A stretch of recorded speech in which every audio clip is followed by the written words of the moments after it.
आपल्याला आता मी पूर्वी सांगितलंच, पाणी, स्वच्छता आणि आरोग्य हे शहराची प्रमुख अडचणी आहेत. त्या सर्व दूर करण्यासाठी जे प्रयत्न करता येतील ते सर्व करणार. सर्व प्रकरणाची माहिती घ्यावी लागेल. मी पहिल्यांदाच एवढ्या मोठ्या पदावर किंवा एवढ्या मोठ्या अहद्यावर मी काम करत आहे. मला संपूर्ण प्रकरणांची माहिती घ्यावी लागेल, त्याच्यानंतर तो निर्णय घेतो. महापालिकेतील आरोग्याचा प्रश्न खूप बिकट आहे.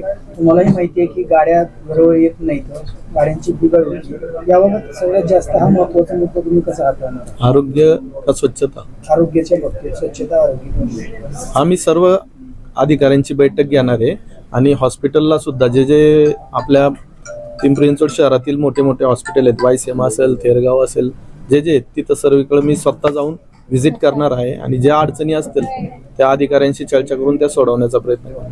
हार्डीकर साहेबांनी कालच सांगितलं, त्या ठेकेदारांनी दिरंगाई केल्यामुळं बामासखेडचं जे पाणी आहे ते आतापर्यंत येऊ शकलं नाही, परंतु ते ठेकेदारच या प्रक्रियेतून आता बाद होणार आहे आणि नवीन ठेकेदाराकडून मी माझ्या कार्यकाळातच रोज पाणी पुरवठा करून घेणार आहे.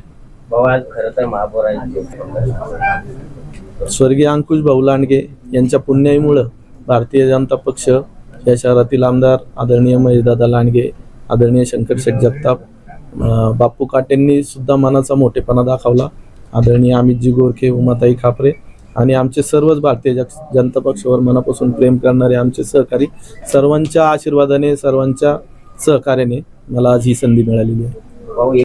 या शहराची उंची कशी वाढवता येईल आणि देशात हे पिंपरी चिंचवड शहर जे आपलं आशिया खंडातील सर्वात टॅक्सेशनच्या बाबतीत सर्वात मोठं शहर म्हणून ओळखलं जायचं आणि आत्ता सुद्धा या शहराला त्याच प्रकारचा दर्जा कसा देण्यात येईल देशात या दृष्टीने प्रयत्न करा. आता भारतीय जनता पक्षाचंच सरकार आहे, त्यामुळं त्या आयुक्तांशी चर्चा करून आता सध्याची बजेटची परिस्थिती पाहून वरिष्ठांकडून सुद्धा मदत घेऊन जास्तीत जास्त सुविधा येथील नागरिकांना कशा देण्यात येतील यासाठी प्रयत्न करणार.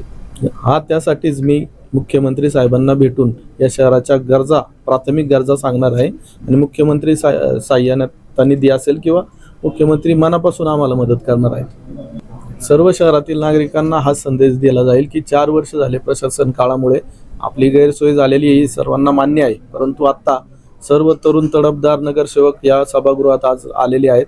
आम्ही सर्व, आता प्रशांत भाऊ असतील, राजू भाऊ, सर्वांना अनुभव आहे. सर्व मिळून आपल्या सर्व अडचणी दूर करण्याचा मनापासून प्रयत्न करणार आहोत आणि आपण सुद्धा आपली जागरूकता दाखवावी आणि ह्या शहर सुधारण्याच्या बाबतीत आपलं सुद्धा कर्तव्य आहे हे न विसरता आपण सुद्धा आम्हाला सहकार्य करून त्या दृष्टीने प्रयत्न करावे.